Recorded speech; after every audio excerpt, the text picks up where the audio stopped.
support a lot. Yeah, no, Paraguay is where I met her. A lot of people keep on asking me who like want to meet a Venezuelan wife. Should I go to Venezuela? I'm like, Venezuela is the worst place to go meet a Venezuelan wife. Literally, go anywhere else in the world and you can meet a Venezuelan wife. I mean, anywhere else in Latin America, you can meet a Venezuelan wife. So we met in Paraguay, and we've just been with each other ever since. So.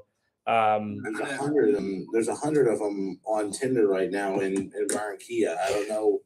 I don't know because it's like one of the first major cities. That and Santa Marta are like one of the first major cities along the coast after the border. So like I don't know what it is, but they're like everywhere here. Almost everybody that I've been meeting online has been from Venezuela, and they all want serious relationships. None of them want anything else. I'm like, well, I'll say in Lima, I mean, I ran into like 20 Venezuelan girls just walking around, Yeah, Venezuela is a very conservative and a very Christian country. It's like gay marriage is illegal there. And actually, I heard somewhere there's it's. I'm not sure exactly how true this is, but basically, like if you just like kill a gay person in Venezuela, you won't really face any punishment for it. That's how like anti-homosexuality they are there. I mean, there's no like law that like you'll get away with it, but like they won't convict you in Venezuela for doing that. So yeah, they're really conservative, really Christian, really traditional, which what makes them good like wives and good long-term partners. But yeah, generally speaking, they're not that good to like hook up with because they're gonna immediately want to start a family with you. What's the stance of polygamy in Latin America? Like a wealthy guy, two wives. So I tell this to my wife all the time, man. It's just like I don't understand people who want to have two Latina wives. I can barely handle having one Latina wife. I can't imagine having two Latina wives. One's enough, guys. One is more than enough. Listen, if you have the stamina for two, just in that department, you need to just start, working in the adult industry because the amount that they will bother you, like Louisa has been bothering me since I came here to Barranquilla 3 days ago. Like, when are you coming back? When are you coming back? When are you coming back? I'm like, Saturday. My hotel's booked till Saturday. I want to see the city. I'll be back Saturday. That's it. One girl is good at one girl and good girl in Latin America is 100 in America. Yeah, worth, and they'll do so much more for you.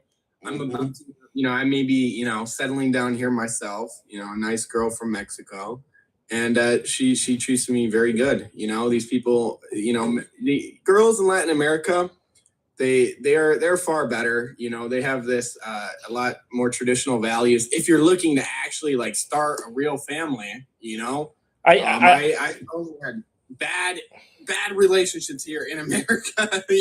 I also think there's an aspect of it, right? Where like if someone's like, hey, can I have a traditional Christian Latina in a polygamous relationship? And it's like, no, you can't do that because if they are okay with being in a polygamous relationship, they're not going to be the good traditional. Like those don't jive with each other, right? So if you're looking for like a good girl, then like you can't do that. If you're looking to like have like a sex colony, like sure you can find enough hookers who are gonna want you to be their sugar daddy, but like those aren't your wives. You know what I mean? It's a purely transactional relationship at that point. So I wanna ask you a question, Paulie, in regards to kind of what I do. Everywhere you've been how many countries have you been to in Latin America? I've been to most countries in South America. In Central America, just Mexico and Costa Rica. Mexico and Costa Rica. Now, out of all these places, what has been the best country in regard to food? And what has been your top 3 favorite meals total? So my favorite country in terms of food is definitely Lima, Peru.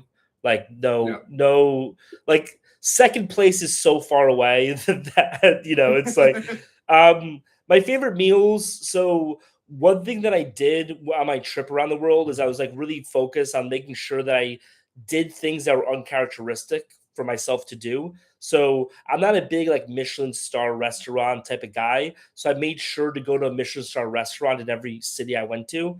And so those are the three best meals I've had, like the three Michelin star restaurants. So there's a place in Medellin. It's not technically Michelin star because the Michelin Guide isn't in South America except for Brazil, but they have two sister restaurants in America that are both Michelin star. So I count it as Michelin star. It's called El Cielo. There's a place in Rio de Janeiro called Oro. That's unbelievable. I also got really shit faced there because so if you go to a Michelin star restaurant, always buy the wine pairing and they will keep on refilling your wine glass. Like they don't care. And then I went to this place in Sao Paulo called Peachy, which is like a Brazilian Italian restaurant. I also got shit faced there, but that was also a really great meal. Is there a lot of Europe? Was it a European kind of area like of Brazil, like one of those spots where there's a lot of European descent In Sao Paulo? Is there in Sao Paulo? Yeah. There are a lot of places there, and like in Rio de Janeiro, there's an area called Zona Sul, which is the area that people go to, which is Copacabana, Ipanema, and Leblon. The locals there are like all European. So there's a famous samba song called Patrocina de Oros Azul, which is rich girl with blue eyes. And it's about a guy from the favelas who wants to date a girl from Zona Sul. Zona Sul in Brazil basically is like Beverly Hills. You know, it's basically like the same type of moniker. But yeah, they're both really European areas. In Lima, I like one of my favorite things to do when going to food places. I don't know if you're the same way. I just like to just walk around and just walk into random places. You know, I don't like to like look at lists or anything like that. I just like to be like, oh, this place looks poppin'. Let me go check in. So there was this Peruvian chicken place in Lima, Peru that was like 2 blocks from my Airbnb that I went to constantly. Peruvian chicken, I don't know how it's so much better than chicken everywhere else. I don't understand what's different about it, but it is so much better than chicken everywhere else in the world. Except my followers are watching. I know you're happy with what Paulie's saying here. By the way, there's this one there's one chicken spot that is like that is actually the greatest chicken spot I've been to. It's in the Philippines. I wouldn't recommend going to the Philippines just to go to this spot, but like if you are in the Philippines, you know, maybe go to the city just for this spot. It's called Ala Chef. It's in the city of Palawan. It's in the city of Puerto Princesa on the island of Palawan. I'm trying to get here. I want to show this spot to you guys because travelers, like once I show you a picture, you'll be able to see just how amazing this place is. But I feel like people who don't travel a lot will be kind of like taken aback by it. But here, this is the spot. It is just the most dingy like place. Like it looks like that place you get hepatitis in, but some of those places I know that place is fire. That place is definitely the best place you can get food. I guarantee it. I think about that chicken maybe like once a week. I'll be honest with you. And I didn't really like Philippines, but that chicken was insane. On this note, I will be going on a whole tour of Asia this year. So this year will be jam-packed with Asian content. But I'm going to go ahead and say it's going to be half and half Latin America, half Asia. We're gonna do Vietnam again. We're going to do Thailand and the Philippines and Japan. So those 4 we're going to hit super hard, and we're going to dive in. Maybe South Korea as well. Maybe South Korea. Honorable mentions Taipei, and maybe a couple other places. Have you been to South Korea before? Just the airport. Okay. Just the layover. So we just spent a month in Seoul, and so everyone was telling me, and but my friends who are real like Korea experts were telling me to go and stay in Hongdae, which is like the famous area of Seoul. I hate Hongdae so much. Hongdae is such a tourist trap and it's kind of like the Brooklyn of Asia. Like once you go around, like for example, like there's this whole street where every single restaurant is like has this like it's basically like sushi noodles. So it's like sashimi, like salmon sashimi, but noodles, and it looks awesome. But it seems specifically made for Instagram. It's not like a Korean dish, right? So the Instagrammable. Exactly. The whole area seems meant for Instagram. We were staying in this place called Sindibang. I can actually send you the Airbnb if you want. It was unbelievable. And we would literally walk into these places and nobody would speak English. I don't think a single person. So there's only one restaurant I went to where someone spoke English. Everywhere else, no one spoke English. And it was the most authentic and amazing Korean food you'll have. How did you make that interaction work when someone doesn't speak English in a country like South Korea? Yeah, so what you do here, I'll see if I can pull up like a photo or two to just kind of like demonstrate it. But basically, in South Korea, they have the menu on the wall. And so what you do is you take a photo of the menu on the wall with your Google Translate app. And then you see what they typically have. They have like 3 or 4 meats. And then they have like, a bunch of other, and then it's like, they have like 3 or 4 meats and then like 15 beers that you can choose from. That's just South Korea for you.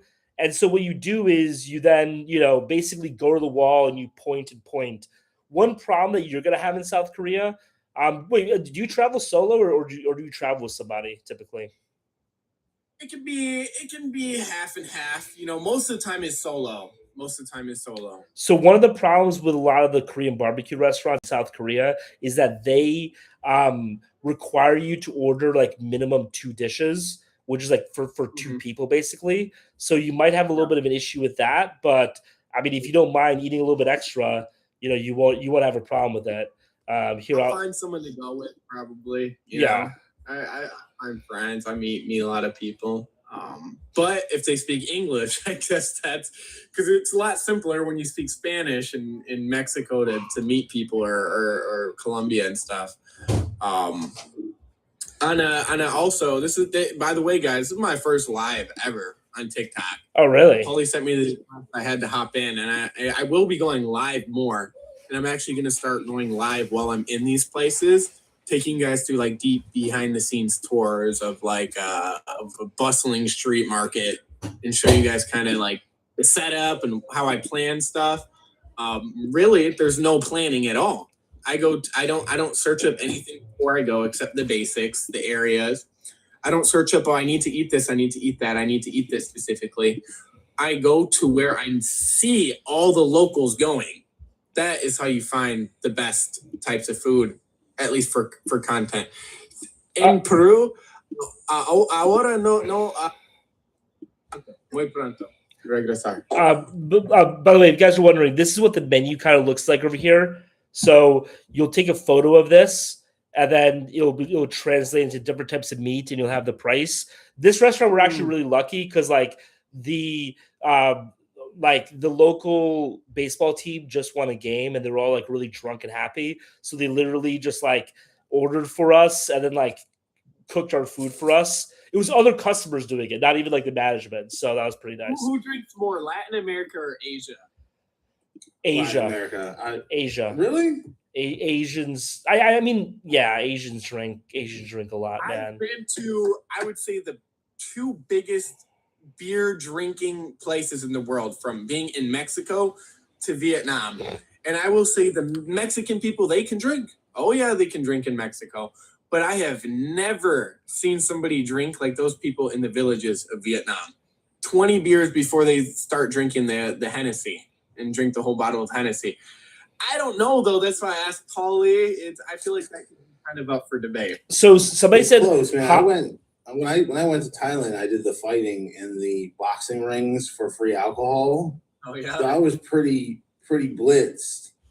But man, like some of these Latin, families, when you get into not when you go out to the bar, when you get to like a family's party, carne asada, and there's tequila flowing, and there's aguardiente and all this other, like they're just sitting there pounding that stuff, and I'm like, so I mean, how is this 115-pound Latina doing this? I mean, a lot of it is based upon like the specific areas and the specific situations you're in. Mhm. But like someone said, Hongdae is really cool, but just to visit one time. I agree with that. I would say visit Hongdae like if you're going to South Korea for a month, visit Hongdae like 3 or 4 times. You know what I mean? Like, don't it deserves maybe more than one, but not more than 5. But so I agree with you that like there are situations where I could definitely see Latinos drinking more. I would just say that like what happens in Asia is you'll go to a restaurant on like a Tuesday and you'll see like just like 3 Korean guys like 15 beers deep, and you're just like table filled with empty beers, you know? Yeah, I think it's more consistent yeah. in Southeast Asia and Asia than the Latinas will get together on a Friday and Saturday night and get absolutely hammered and have a wild party. But then That's a good point. The Koreans and the Taiwanese and Thailand and things like that, it's just everybody else, those people are drinking Monday through Sunday. Like it's just I was in do you know in Vietnam, it's in Da Nang. It's Bana Hills, the like Disney, not Disney, but it's kind of like a theme park in the mountain of Da Nang. Paulie, you heard of it? I've never been there. No. Now that I'm looking at photos, I should have gone here. What the fuck? Sorry, continue. Yeah. This looks awesome. It's called Bana Hills. Yep. So it's like a European like Disney. I don't even know how to explain it. If you've ever seen those viral videos of the Gold Hands, the Gold Hand Bridge, that's Bana Hills in Vietnam. Yeah. And I was there with my ex-girlfriend who was from Vietnam, and I was with her dad. He's like, I bought you the deluxe option for the buffet here. Best food in the world, every buffet. Hello. Hi. And he's like, the deluxe option includes unlimited Tiger beer and Sapporo. I will say, and even though we had to wake up at 5 a.m. for our tour, 20 to 30 deep. Speak Spanish. Español? No hay problema, mi amigo. Yeah, I'll finish the story, then I'll let him talk. Guys, if you request to be a guest and someone's in the middle of a sentence, like let them finish the sentence. Anyway, sorry. Continue, Max. And man, absolutely hammered, and he's just like, this is just a normal Tuesday for him. It's just. He's just like relaxing. He wakes up. I'm puking all at 5 a.m. trying to get up and go do this tour of the Golden Hand Bridge.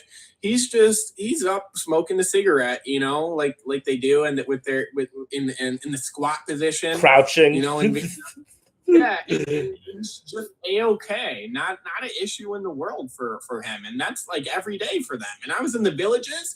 Because I went to the village that they're originally from in Vietnam. Amigo, esa foto es de Brasil. Sí. ¿Y qué? Brasil. Rio. Sí, esta una foto de Playa de Leblon. ¿Qué es el problema? Rio de Janeiro. Eu tô aqui no Brasil. Você fala português? Bom dia. Eu falo pouco português. Que é problema? Não, eu tô aqui no Brasil. Eu moro aqui no Brasil. Ok. Eu falo espanhol e português. Ok. I am now speak Spanish. Speak English. Desculpa. Excuse me. Okay. I am fala espanhol e português. Okay. What did you want to say? Não entendi. ¿Qué quieres hablar? Sí. ¿Qué quieres decir? Vocês estão falando do Brasil? Podemos hablar de Brasil. ¿Qué quieres? ¿Qué quieres decir sobre Brasil? ¿Dónde vives em Brasil? Se você quiser conhecer Brasil, posso te levar a conhecer. Entendeu? No entendi. I don't like he's talking about this photos from Brazil and he wants to talk about Brazil, but I just don't know what he wants to say about Brazil. ¿Qué quieres decir sobre Brasil? Não, Put- eu conheço put- muito o Brasil. Eu moro aqui no Brasil, mas eu também falo espanhol. Sim, Eu também hablo espanhol e hablo português. sim, eu entendi português, mas não falo muito bom, porque eu aprendi espanhol mais de português. Você gosta meninas? Meninas, Meninas, mujeres, no meninas, pero sí. isso, isso. Mulheres de Mulheres. Brasil. Oi? Mulheres de Brasil. Muito Mulheres, aqui fala mulheres, mulheres gostosas. ¿De onde eres? E eu sou peruano, eu vi um vídeo seu, vi um vídeo que tu estavas em Peru, comendo em la calle. Oh, Em Peru. Cuidador de mis vídeos. Eu vi tu vídeo em Peru comendo comida em la calle, sabes? Comendo coração de vaca, sabe? For Vaca, muy Isso. for people who Estava don't comendo speak coração de vaca, anticucho. for people who don't Muy speak rico. Spanish, he says that he's here because he saw Max's video where he was eating the heart of a cow, and he really enjoyed the video, and he wanted to say hi. Hola, mi amigo. Muchas gracias por Un fuerte abrazo, que Dios te bendiga, hermano. Mi hermano. Mi español no es perfecto, pero hablar un poquito. Da para entender un poco. ¿Tú eres de dónde? ¿De Alemania? Soy de Estados Unidos, muy norte, en Michigan. Y Trump. Muy lejos. Muchos nieves ahora. ¿Qué piensas ahora que Donald Trump pegó Maduro, Venezuela? No sé, no es. Soy. Oh, I lost him. Yeah. That made it easy. That's all right. Awesome. Back to Vietnam. Oh yeah, sorry. We got a little sidetracked there. Yeah. I just like, a lot of times I found on lives people like to have like A/B conversations about specific things, and it's like I've had a lot of people like put in like angry comments and they're like, "You're not answering my question." I'm like, I answer people's like, the point of this is to be entertaining for all the people watching, not for like one person to be like, "What do you think about this?" You know what I mean? It's like, but anyway, sorry, Vietnam. You went out drinking. You were completely destroyed. And the guy was just waking up the next morning in his crouching position, smoking the cigarettes like a fucking champ.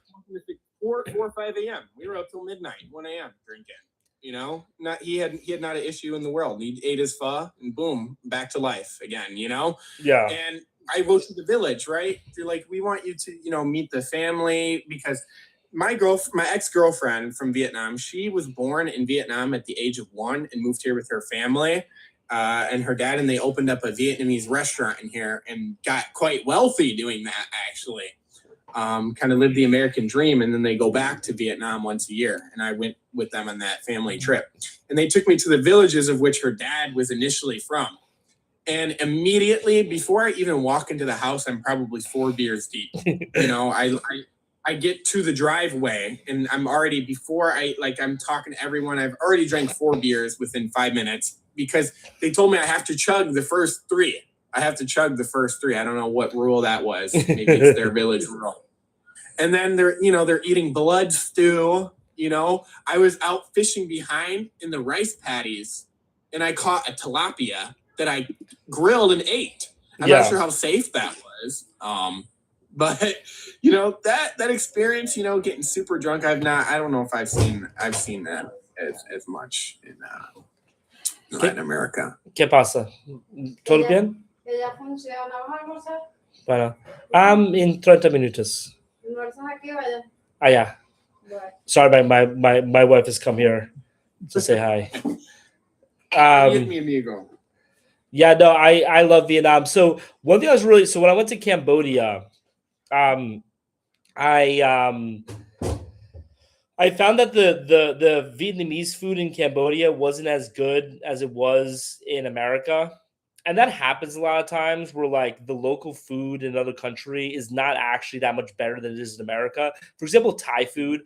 I think you can get Obviously, like if you're going to Des Moines, it's not going to be as good as it is in Thailand. But like in San Francisco, in LA, in New York, you can get Thai food that's just as good as the Thai food in Thailand.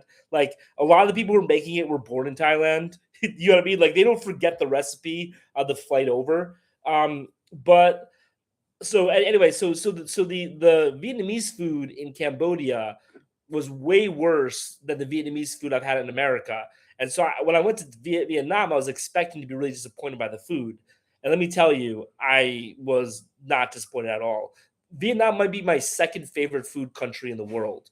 It's also so incredibly cheap. Me and my wife, I mean, we were staying in Da Nang. We were staying like a block away from the beach, which is, always the most expensive area in any city, right? And we were spending $4 per dinner. $4 per dinner. Oh, yeah. And and that can even be seen as like somewhat expensive. Yeah. In some regard for some food in Vietnam, Someone says I disagree to some degree. Some street food I had in Phuket was incredible. I'm not saying that like the street food or the food in Thailand is not good. I'm just saying that like you're not like there's nothing really special there that you can't really get in America. Now there are a lot of countries I think that have the food there is something you can't get in America. I think India is one of those countries. As much as I hate India, India is the second or third best food country I've been in my life. Any foodie should go to India and experience it. You're gonna hate every other aspect of India, but the food is out of this world good. What I want to kind of know about that is there, because the narrative of Indian street food, we all know what it is. It's not good. It's disgusting, unhygienic. You get a drink that looks like it's filled with bacteria, like literally actually giant bacteria. That's what it literally looks like. And is there a side of street food that is hygienic, that does taste good? Oh, I only went to restaurants. But like the restaurants were great, is what I'm saying. No. The restaurants are fantastic. There was this one street food guy I went to. Here, I'll show you the picture. The guy, I didn't realize it until like my buddy pointed this out to me when I posted the photo. But the guy was like pulling out the food with his bare hands. So like the one thing that I think is hygienic about street food in India is the samosas. You can get like. Mm-hmm. So they treat samosas the way that they treat like empanadas in South America. Empanadas are everywhere, and that's pretty great. But yeah, besides that, you should not get the street food in India at all. That's a good call out. But the restaurant food is incredible. Oh, go for it. One interjection on that. On the bus to Barranquilla yesterday, 2 days ago, some of the best food that you will ever get for under $5 comes onto that bus. I mean, they're making empanadas over a propane fire on the side of the road at the checkpoints and bringing them onto the bus and selling them to you for 2,000 pesos, which is like 50 cents. And they're coming off the bus and then you drop them off at the next checkpoint and then they catch the next bus back and then they go back to where they were cooking it. It's so wild to see. It's such an experience. Like, I mean, you could catch a flight if you want to go to Barranquilla to get a tattoo or want to go to Barranquilla just to see it, you can catch a flight for like $30. Or you can take the bus for 3 hours for $9 and really experience local culture. I mean, the people on it are so much fun. There was a lady with a chicken on the bus. Like legitimately go to Florida and vacation in Florida and spend $4,000 for a week-long trip. It's just it's insane to me. I'm doing a week in Barranquilla and it's $115 for the hotel, and food's costing me on average like $25 a day, depending on what I'm eating. Well, you both get the opportunity to live in a fantastic country outside of your own. Mm-hmm. What only you specifically ask here, where should I live when I'm making money on TikTok? I am getting paid on Facebook, I am getting paid on TikTok, but when I scale this up to proper levels, you see my content, where do you think I should move? and maybe this helps some people in the comments here or some people watching. Yeah, so the number one place that I would move right now, I can't for like some complicated reasons, but I would move to Vietnam today if I could. Yeah. Vietnam is amazing. Yep. In South America, I mean, Paraguay is good, but like, sorry, I'm getting my wife, her mom's calling her. But 100%, 100% Vietnam, and then probably Marrakesh as well is like one of my favorite cities I've been to. But by the way, I was pulling up this photo. When I asked you? Sorry, what? You remember when I had asked you, hey, I think that's maybe when I popped into your live for the first time. I was like asking about Marrakesh. Oh yeah. Marrakesh, and you told me, oh, absolutely fantastic. The flight was $500 on Delta to go there and back from Detroit. I'm like, I'll book it tomorrow in the morning. I refreshed it. It went up $1,000 in one night. I don't know what had happened with the. It's because of my live, man. So many people were watching the live. So many people booked a flight to Marrakesh. Marrakesh.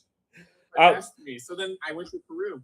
By the way, so here's that photo I was talking about. The guy clearly is doing with his bare hands, but this was actually an amazing street food. I gotta say, this was like a tikka. I actually pulled up a couple of photos just because while I was looking for this, I found a couple of other photos. This is a street food in Marrakesh that was really amazing.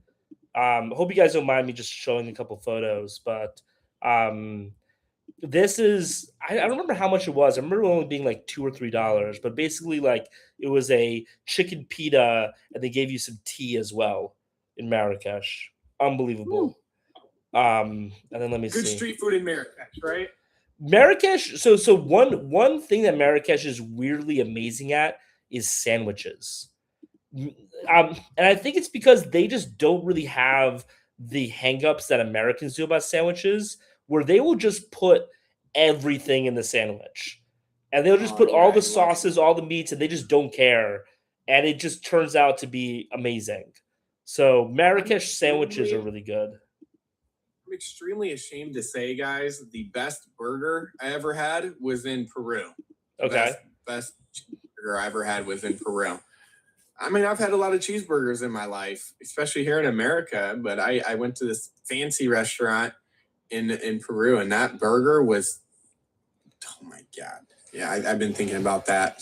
So Peru had really good burgers for me. My best burger that I've had was actually in Colombia.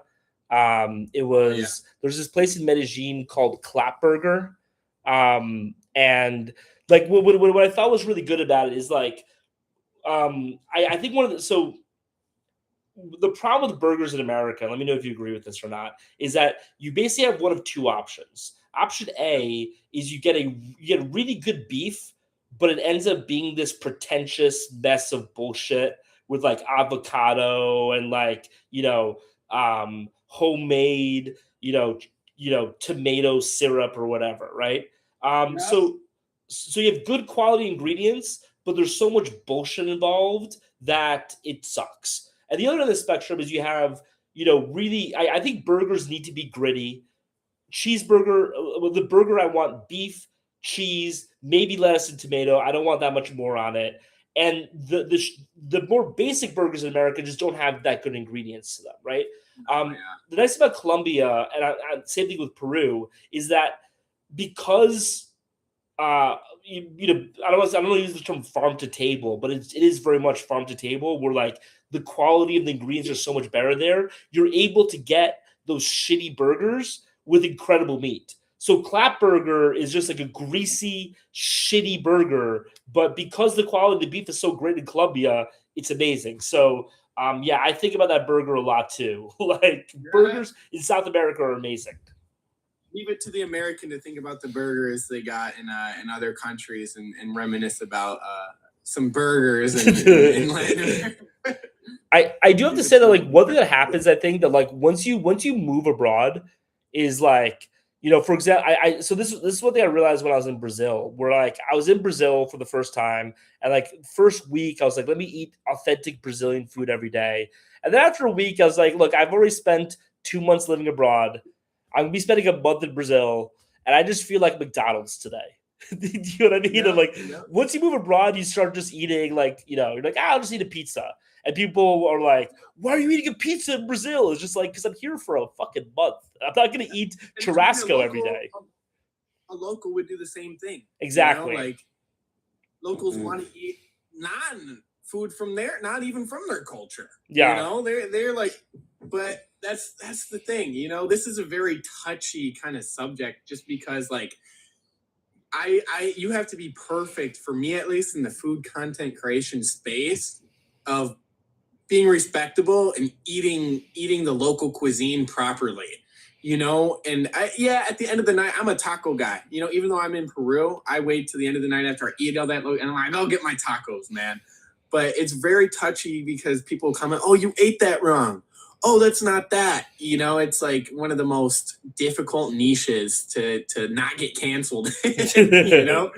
Yeah. And, I can definitely see that. So it's funny you mentioned tacos, because I was just going to say one of my biggest food hacks, or like what I think can really get people the most interesting food experience when you're traveling abroad is get the burritos in any country you go to. Yeah. Because the burritos will have a lot of the authentic, because they're not going to make authentic Mexican burritos. So if you get a burrito in Thailand, they're going to make that burrito in a Thai way.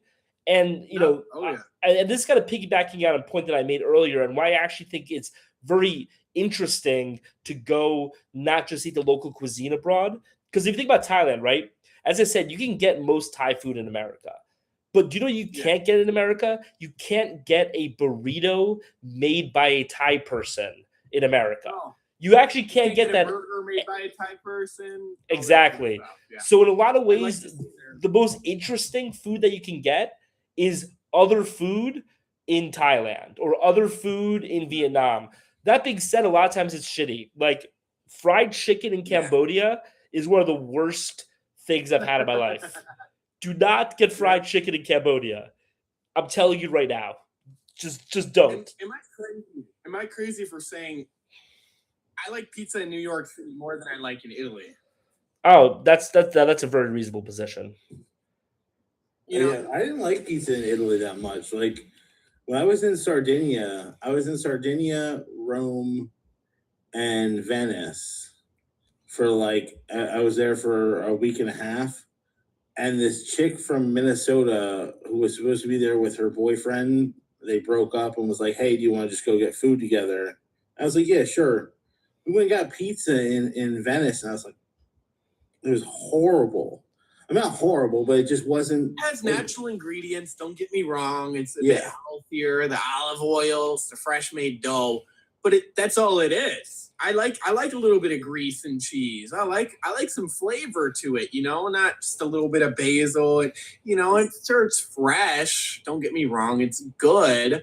But you grow up eating pizza in America, far different than Italy. I think you need. This goes back to what we're talking about with burgers. A lot of foods need to be shitty.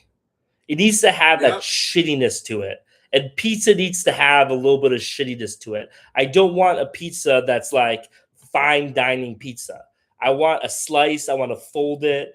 I was gonna say like when you start talking about Rome, I was gonna be like, hold me back because I hated Rome. I know. I hate Rome. I was there for 8 hours. To be fair, is it Rome or Nigeria? Yeah, I was there for 8 hours. I landed and I was waiting for the puddle jumper to take me to Sardinia. Yeah, and that was it. Like that was literally all I was there for. I went to the plaza, the fountain, whatever that Trevi is Fountain, called, the love fountain. Yeah. And then I walked around. I saw the Coliseum, and I went to the airport. That was it. I was like, I did the same. Then I went to Sardinia. Sardinia, across the board, is one of the most beautiful places I've ever seen. I have photos that if you looked at my photos from Sardinia, you would say, is that a screensaver from Windows in 2001? Like the background, it was food gorgeous. overhyped, overrated. Yeah, but like the people weren't that friendly. Not friendly, no. The food was average at best. Like, I mean, I ordered pasta the other night, and I had better pasta here in Barranquilla, 3 days ago. Like, Yeah. it was just I'm tired of only eating pasta and not being able to find eggs in the morning. You know? yeah, it's Yeah. and then like I said, I spent a little time in Venice after it, and it was, I mean, I was expecting it to smell way worse than it does. Like, everybody's like, oh, it smells so bad. It didn't really smell that bad. I mean, I walked through the tunnel to the Reading Terminal Market in Philly, and had to smell the piss stained sidewalks that smelled 1,000 times worse than that ever smelled. I live off croissants for breakfast, and then a pizza for lunch, and then pasta for dinner. I can for a couple days. Yeah. I do have to say, like, one place that I do defend. I was only there for 5 days, but Paris. I think Paris gets a little bit of a negative rap.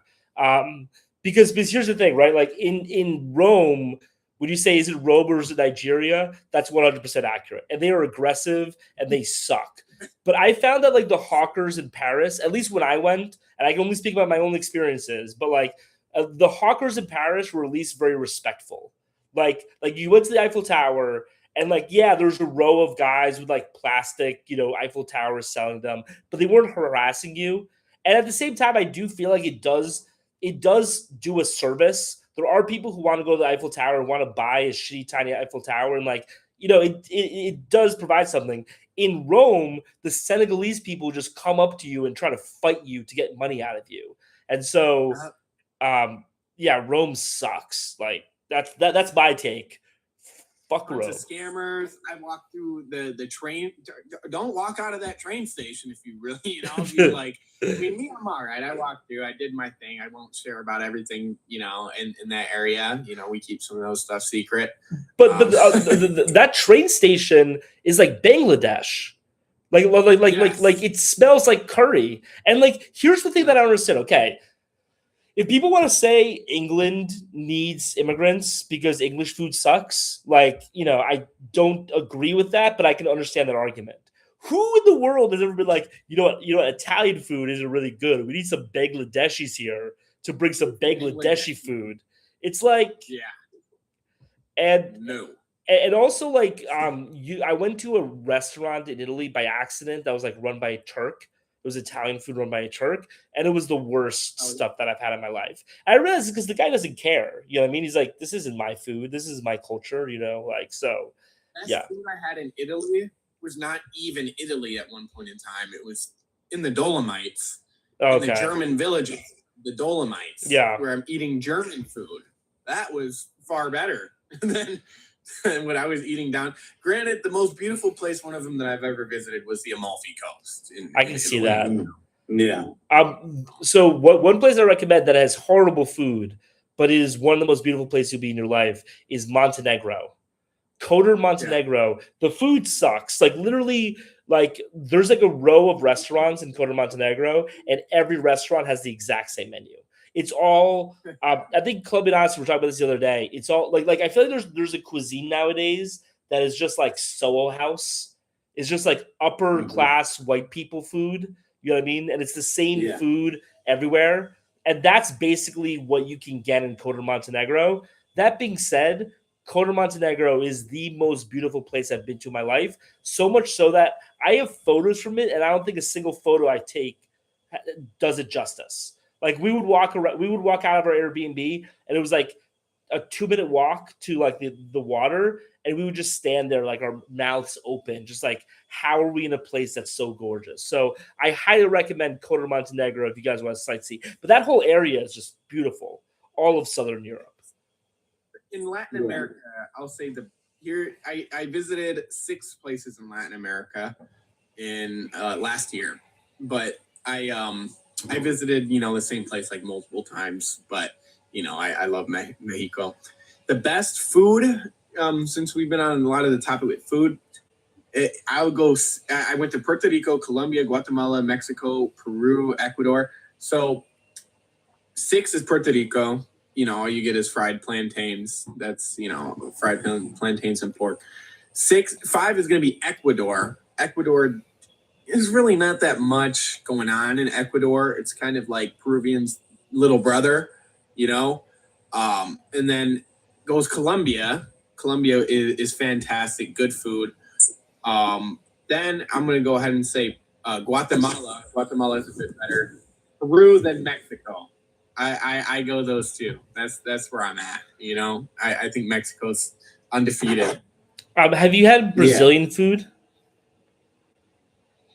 Not authentic Brazilian food. No, that's soon here. The best way I can describe Brazilian food is basically like, imagine like a 17-year-old who's just got really high and just like raided his parents' like fridge.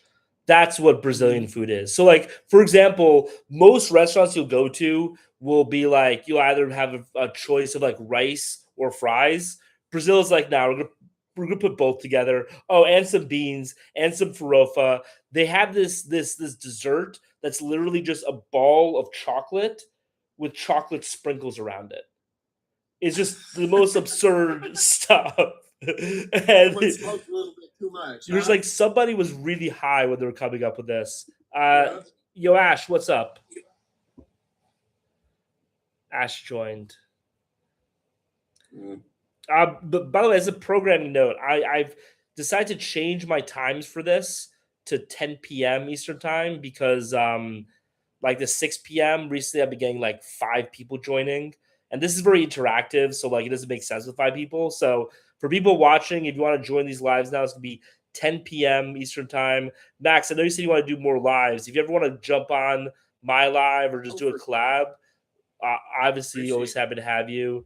How long are you in Bolivia for? We're here until the end of January, and then we're going back to Asuncion. My wife's family is moving to Cordoba, Argentina, and so we're going to go with them to Argentina.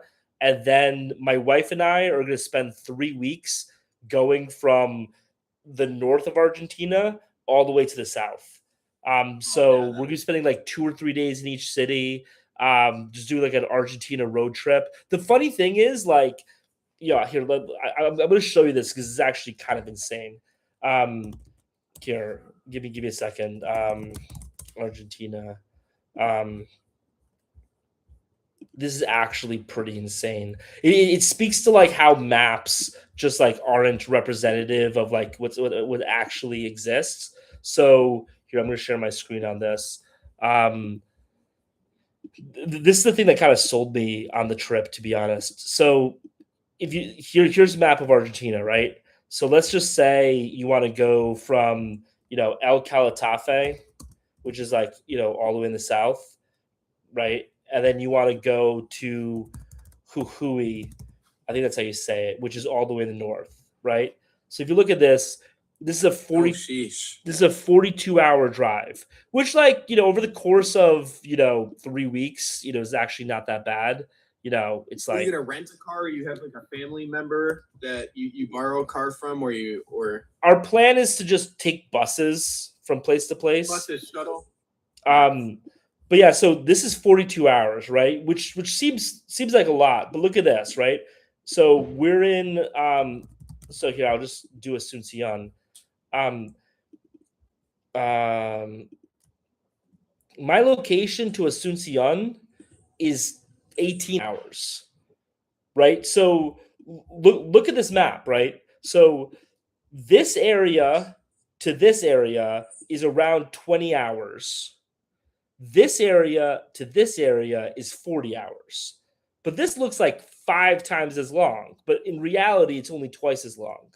So our you know, this is a little bit of an esoteric rant, I know, but like if you're ever planning a trips around, you know, South America, this has become very important to you. But yeah, so we're maybe I'll pop in somewhere along the lines in Argentina, my friend. Dude, that'd be dope. And, come say what's up, Paulie.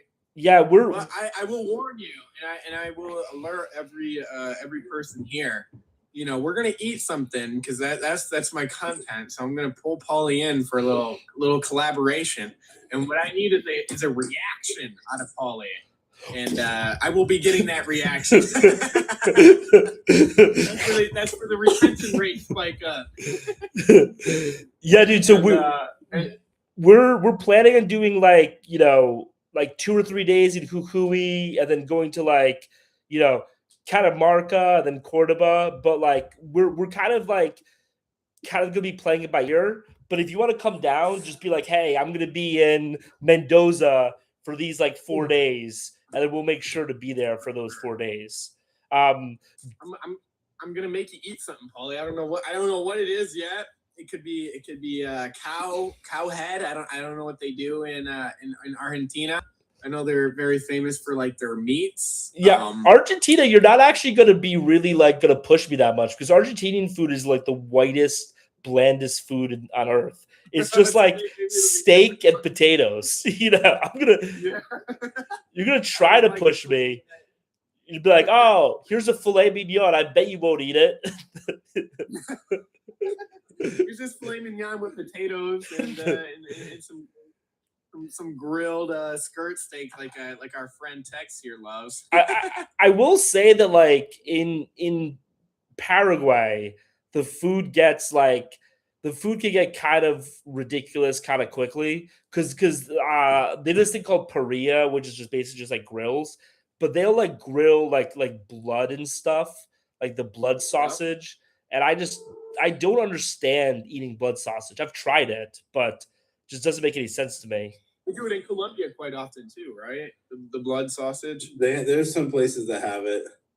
I won't eat it just because of some former religious beliefs in my family growing up. I just won't eat anything that has blood in it or anything like that. But I have seen it and was like, oh, if I didn't, check that, I would be concerned. But yeah, no, it's. Yeah, I think I had blood like they put it in my bandeja paisa there in Colombia. I'm not sure though if it was sausage or not. So somebody asked, and I know you responded to the chat, but I do want to talk about this a little bit. Someone asked, "What do you think about dating a pay-for-play Brazilian?" like there have been so many rap songs about this concept that you should know. Like, don't save her. She doesn't want to be saved. Don't save her. Don't date a pay-for-play girl. She's for the streets. I don't know how many of these things I have to say, but like this. Why would you date a pay-per-play girl at all? Like, I mean, like, where you found her, my friend. Pick her up, do what you came to do. Like, there's some absolute knockouts of pay-for-play girls in Colombia that you can see them and just be like, wow, she is so hot. But I wouldn't date her.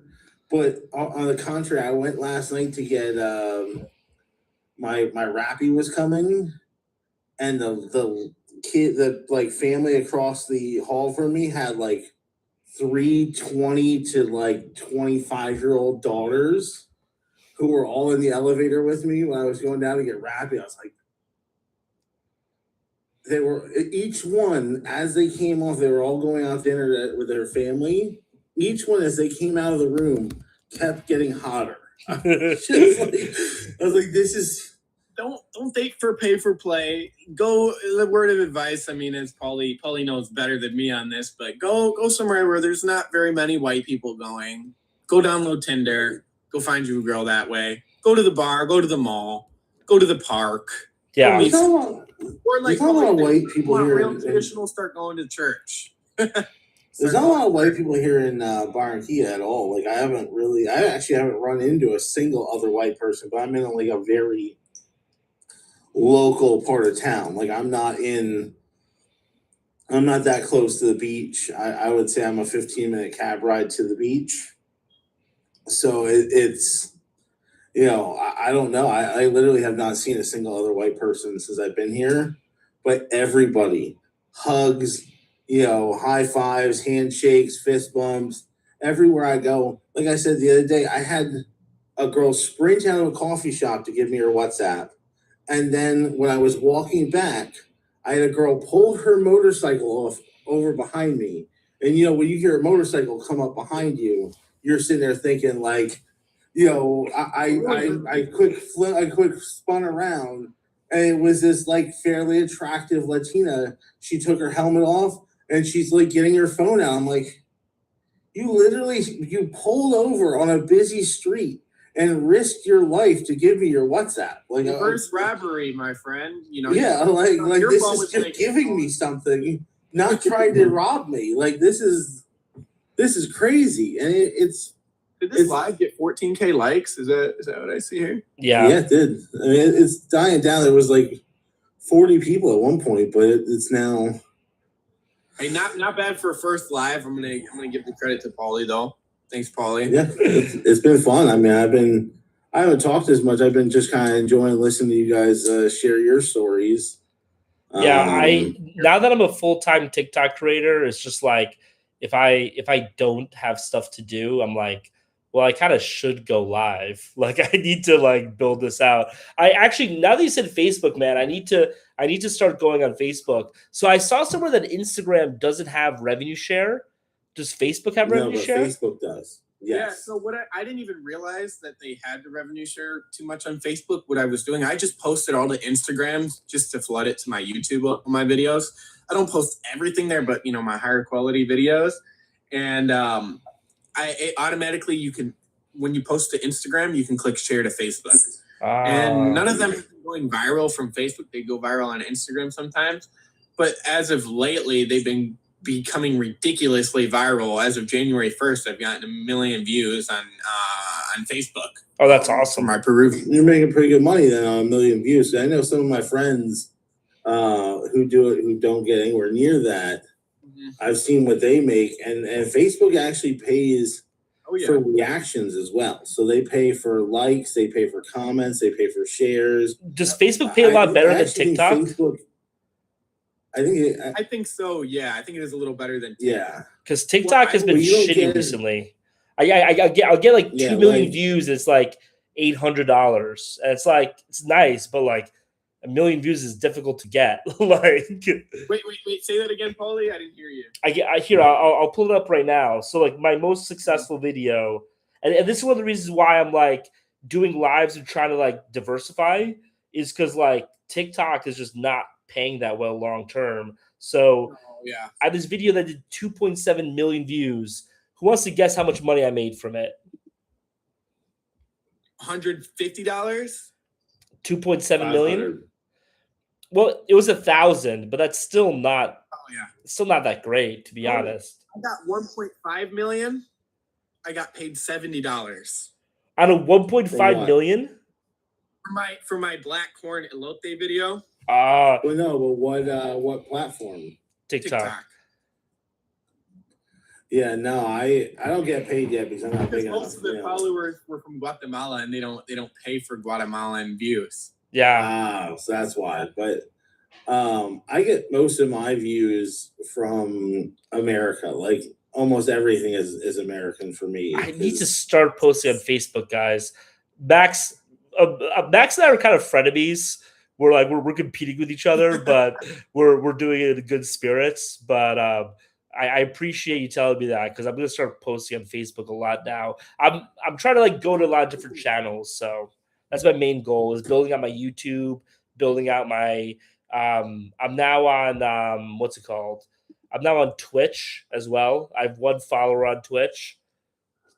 You're breaking my heart on Twitch, man. I used to be massive on Twitch back in the days when I was playing semi-professional gaming, and I had a really good income from it. Oh, really? And then I was playing in a Fortnite tournament, and my teammate decided that he wanted to use the N-word with a hard R Oh, on a national tournament. Like, we're talking about a tournament where hundreds of thousands of people were spectating. so you used to be a And- large gamer. I used to be really big in the game. I actually played StarCraft 2 professionally for a while. Wow. Like professionally. That's how I did a lot of my early traveling. But then Fortnite, and then Warzone. I played Warzone, I would say semi-professionally, and I guess because I was on the ground the day Fortnite dropped, like literally before it was anything. I was one of the first people to download it, and I was one of the first people to have 1,000 wins as a solo player. I was invited to the summer skirmish. I killed some of the biggest Fortnite streamers in the world on the national tournament stage, and I almost went to World Cup. Do you have like a gaming channel or anything still up, or? So I lost that phone number, and I can't find out how to get it back. At one point I had 12,000 followers and 1,000 subscribers. Oh, nice. And I was making close to like $3K a month. Wow. Plus donations.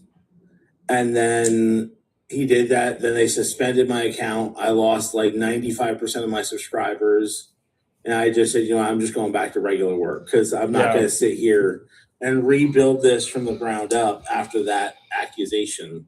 Yeah. So guys, I have a question right now. This is the first time I'm live here. I've never tried it out. It's actually TikTok. I really enjoy it to listen to you guys. I just jumped in front of you. I know it's crazy. I know. But what is actually the purpose of this channel right now? Because I just read your name, Passport Paul. So are we just like, is this a passport bromance or what? Yeah, but it's travel, it's passport broing, it's all the above, That's amazing. Yeah, thanks, so man. Guys, do you have already a remote job, and your guys are in other countries than in your home country? I used to have a I'm remote in Colombia, job. and me and Paul are in business together. Yeah. Oh, okay. So you're in Colombia. How about you, Max? I'm in the United States. I work hybrid remote, but I travel full time essentially, half the month going to Latin America at the moment doing food videos. Oh, nice, guys. So I do a different platform. I do Paul. sales. See, I do sales in my free time, and I'm also like I have a gym in Florida that I partner with. So Are you in that gym right now? I'm not in it right now.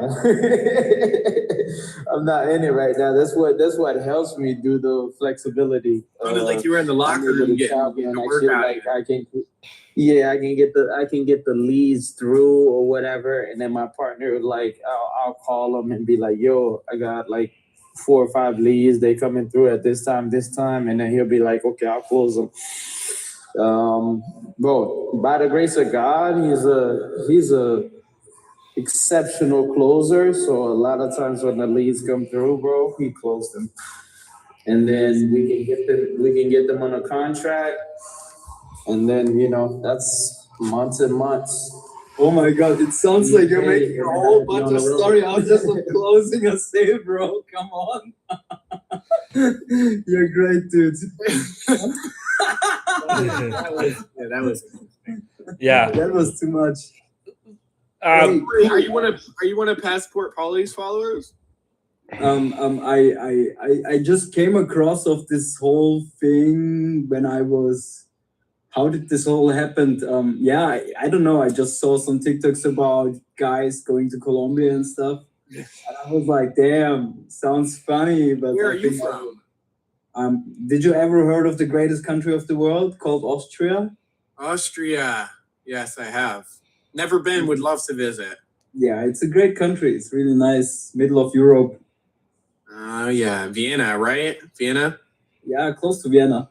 Oh yeah. Outside. Yeah, it's really nice. I can really recommend Austria. I hear you guys have a lot of famous painters from Austria, huh? Oh yeah. We not only painters.